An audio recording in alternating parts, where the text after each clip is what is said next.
today week, the last time you'll ever see a speedway event at Western Springs, which is a somber moment for fans who have been there following that sport for many years up there in Auckland, let alone from around the world internationally. It just brings some of the great drivers. So a lot of memories to be shared. Great little documentary on there last night about it.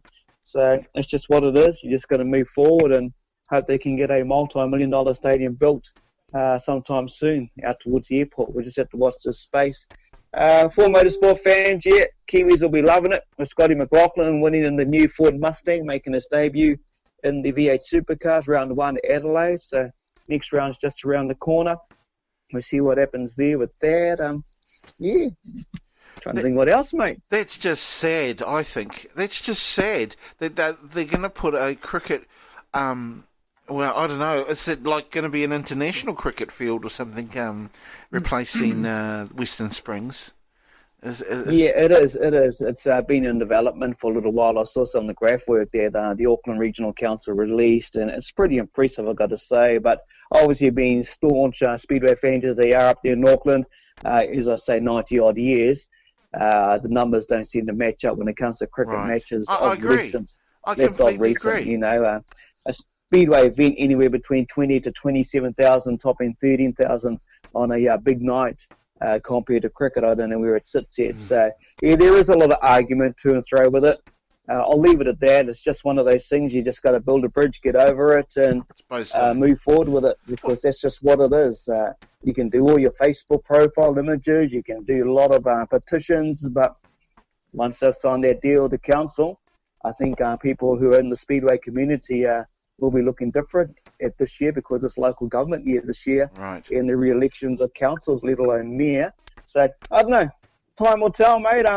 Build a bridge, get over it, and it's just what you got to do. It ain't going to change. Well, no. I think it's sad, and one of the reasons why I think it's sad, they're making a cricket, if it's an international stadium there for cricket, because I'm a cricket fan myself, and if you're going to move international games away from Eden Park, because there is just so... I'm not sure how...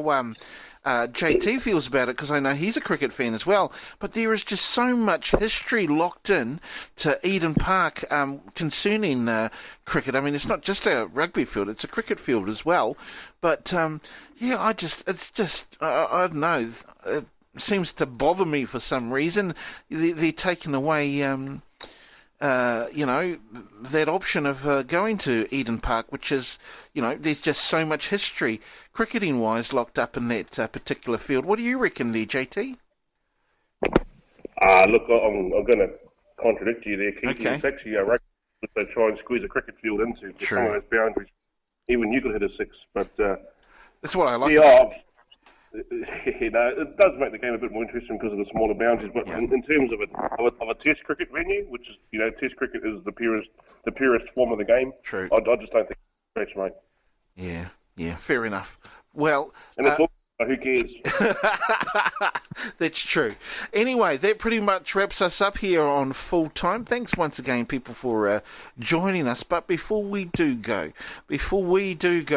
obviously we get to, how would you call it? I guess we get to release some of the angst that usually gets built up over the, over the period that we are here, I dare say, over the week. There's a period over the week where we get to release our angst, and that particular period is what we call...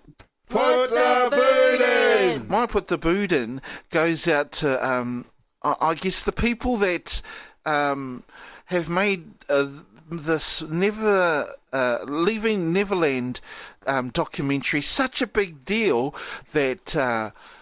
people have decided not at all to play any more Michael Jackson music on their radio station. So there we go. Nice, quick and easy. That's my... Put the Boot In! Yeah, my Put the Boot In's out to technology, Keithy, as you can attest to with your guys' hardware and software sort of experiencing a few hiccups during the week. It's not always a good thing. It can be quite costly. We've got a laptop that's gone on the blink, so... I don't know, maybe it's the time for, gadgets and the like to sort of be experiencing issues, but yeah, it can become quite a costly exercise when your computer your mobile smart devices don't go. And good to hear that you guys are up and running again. It's always a good thing. So that's my put the boot in. It's into modern technology. Put the boot in! Yeah, my put the boot in goes into Rugby Australia with the big report coming through about match fixing. All right, so match fixing. Am I got that right? Yeah, match fixing. Yeah. So that's what it's all about. Obviously, from the World Cup, there's talks going around that they got paid to lose that game to Samoa. Everyone remembers that. So yeah, I'll just put the boot into the Australian Rugby Union. They need to get it sorted. They've already had a bit of ball tampering over there of recent. So my boot goes into the Rugby Australia, ARU. Put the boot in! Yeah, my put the boot in this week goes to a 65-year-old billionaire diamond trader. Now, we shouldn't make fun of those that have passed away, but this dude, Ehud Laniado, paid whatever money to get a penis enlargement operation, and unfortunately it went a bit south for him. It just shows that money can't buy happiness. And it's apparent that the surgeon cocked up the whole operation, and the victim's family are feeling a bit testy. We're not sure yet, but perhaps the surgeon got the sack. That's my put the boot in. Put the boot in! Hey, hurry up. I can keep his mind working overtime now. The poor man's whānau. I gotta be upset for him. It's a bit short change. Oh man, let's move on from that one. Yeah, so what's going on over in Aussie, Reno, with their rugby again? If you haven't read match fixing from way back in the 2011 Rugby World Cup where Australia lost to Samoa. There's a lot of stories coming out that players got paid to lose a game. So we've been through that, heard about match fixing, but just another up and down turmoil for Australian sport. It's just got revealed here, and one of the players have actually come out and revealed some of that information as well. So they'll fix it up, mate. They'll cover it. It's rugby. Something will happen, and they'll sweep that under the carpet and make up some stupid media release, and they'll move on to the World Cup. Was that the one in 2011 before the World Cup, or was that in another game completely? Because that's the only game that I can remember when Samoa actually beat Australia. Australia? Yeah, that's it. That's the one. It's a World Cup fix. So I suppose I'll watch the space, as we say, and see what happens out of that one. But I like JT's one, mate. Money can't buy everything, man. Can't it just, Can't it just. Now, Ra, my put the boot in last week was your gadgets, bro. So did you put that in last week?